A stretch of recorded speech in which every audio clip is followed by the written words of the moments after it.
Donc pour commencer, j'ai un jurassien de pure souche, excusez-moi, l'abbé Maurice Kello, qui est curé modérateur à l'unité pastorale Saint-Germain.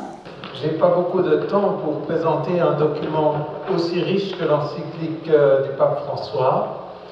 C'est vrai, mais j'aimerais surtout ce soir vous inviter, vous donner envie de lire ou de relire l'encyclique, parce que c'est vraiment un document accessible et qui est vraiment passionnant et qui est loin d'être dépassé. Au contraire, il est en pleine actualité. Vous avez vu toute l'actualité qui tourne autour de ces questions de l'écologie chaque jour dans les médias. Alors, il faut peut-être commencer par se dire, ce cardinal Bergoglio, qui est devenu le pape François, pourquoi a-t-il choisi le nom de François? Vous savez que tous les papes choisissent un nom, et ce n'est pas comme ça un nom parce que ça leur plaît, etc. Comme on choisit peut-être le nom d'un enfant, non. Il a choisi François pour une raison bien précise, et ce n'est pas une interprétation, c'est lui-même qui le dit.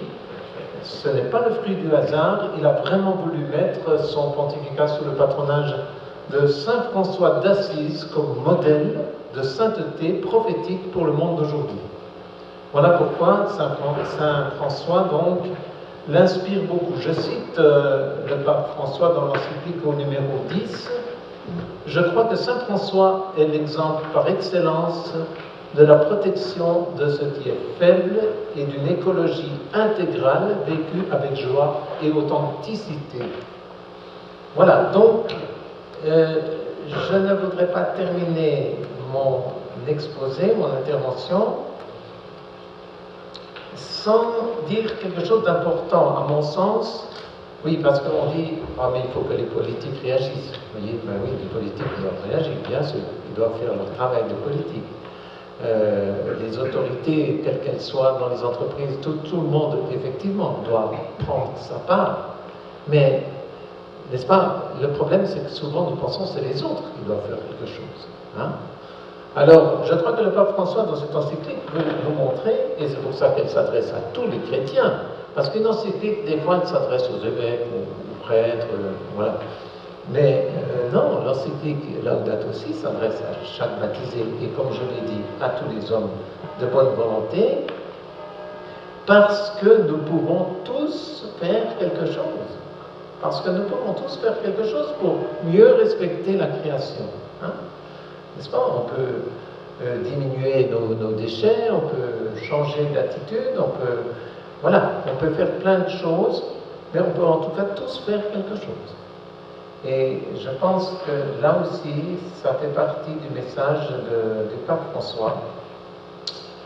Et souvent on nous dit, oui mais attendez, oui bon, vous faites quelque chose, mais bon, si je vais avec ma voiture jusqu'à Lausanne, bon, c'est vrai que ça pollue un peu, mais quand je vois les paquebots, tous les croisières, ça pollue, je sais pas, des milliers de fois plus.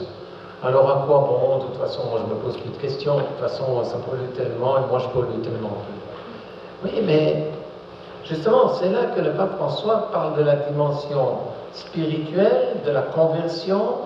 La question, c'est de savoir, même si les autres polluent, c'est une chose, c'est vrai, c'est pas bien. Mais est-ce que c'est pour ça que je vais laisser balancer mes canettes de bière, que je vais avoir de l'irrespect pour la création? Non. Parce que moi, j'ai envie, et c'est ça que le pape nous rappelle, on doit tous avoir cette joie d'être en harmonie avec la création. Si d'autres ne le sont pas, ben, c'est peut-être comme ça, mais moi, est-ce que j'ai envie d'être en harmonie?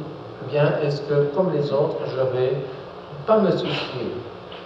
Mais il faut aussi savoir que si nous méprisons la création, nous méprisons nous-mêmes.